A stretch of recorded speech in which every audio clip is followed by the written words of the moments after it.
আসসালামু আলাইকুম গাইজ, আপনারা সবাই কেমন আছেন?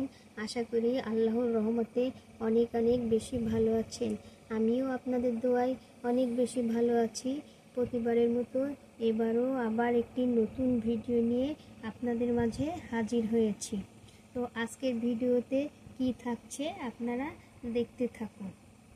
বৃষ্টির শেষ সময়ে ভাদ্র মাসের আগমনে চারিদিকে তালের মৌ মৌ গন্ধে মুখরিত।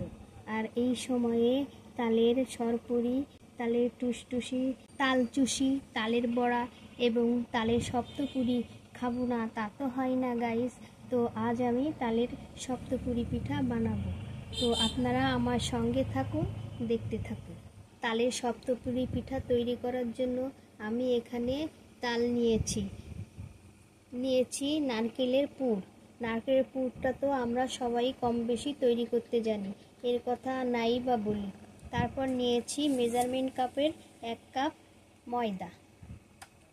তো গাইস, এখন আমি এক এক করে সমস্ত উপকরণ একটি বলের মধ্যে নিব। এখানে আমি একটি বোল নিয়েছি। এখন এই বোলের মধ্যে দিয়ে দিব 1 কাপ ময়দা।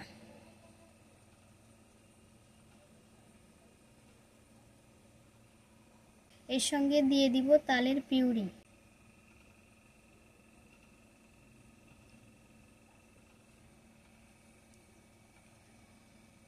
এখন দিয়ে দিব স্বাদমতো লবণ।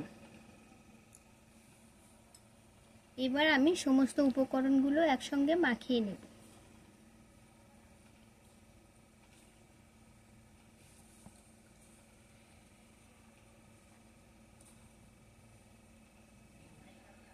সমস্ত উপকরণ মাখিয়ে নিয়ে আমি ফিরে আসছি।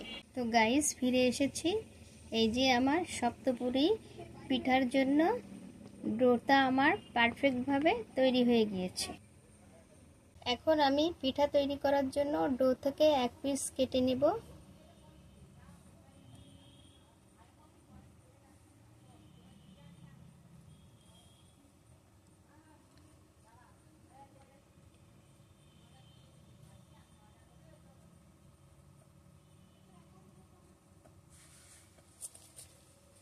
এবার আমি বেলে নেব।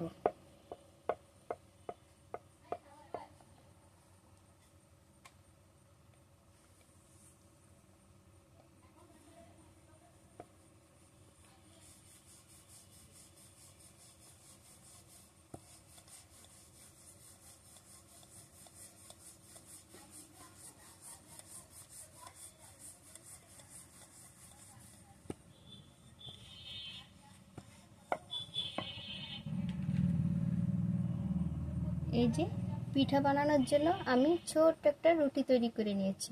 পিঠা বানানোর জন্য ছোট্ট একটা রুটি তৈরি করেছি। রুটিটা এভাবে এরকম পাতলা হবে, বেশি মোটাও না বেশি পাতলাও না, মিডিয়াম সাইজের। এখন আমি ওই যে পুর তৈরি করে রেখেছিলাম 1 চামচ পুর দিয়ে দিব।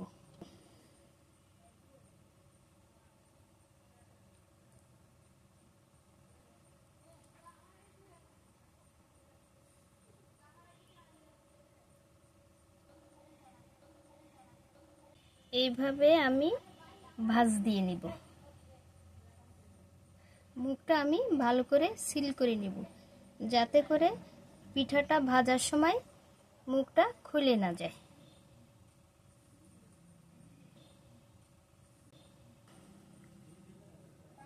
এবার আমি এভাবে সুন্দর করে ডিজাইন করে নেব। এই যে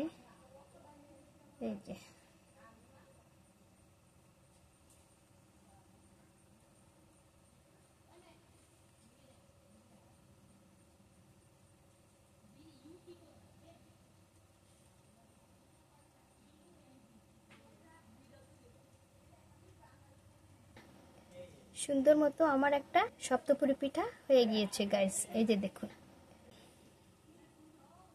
তো গাইজ, হয়ে গিয়েছে আমার তালের সপ্তপুরি পিঠা বানানো। তো চলুন এখন আমরা যে ভেজে নিয়ে আসি। এই যে দেখুন কত সুন্দর হয়েছে পিঠাগুলো।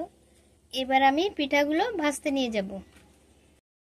গাইজ, এখন একটা কড়াই চুলের উপরে বসিয়ে দিয়েছি। এখন পিঠাগুলো ভাজার জন্য পর্যাপ্ত পরিমাণে সয়াবিন তেল দিয়ে দিব।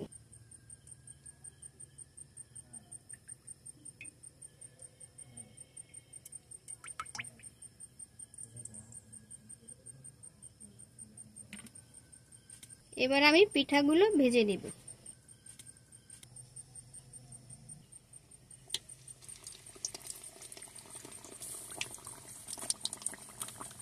হালকা আছে আমি পিঠাগুলো আস্তে আস্তে ভেজে নেব। তো গাইজ আমার এই পিঠাগুলো ভাজা হয়ে গিয়েছে।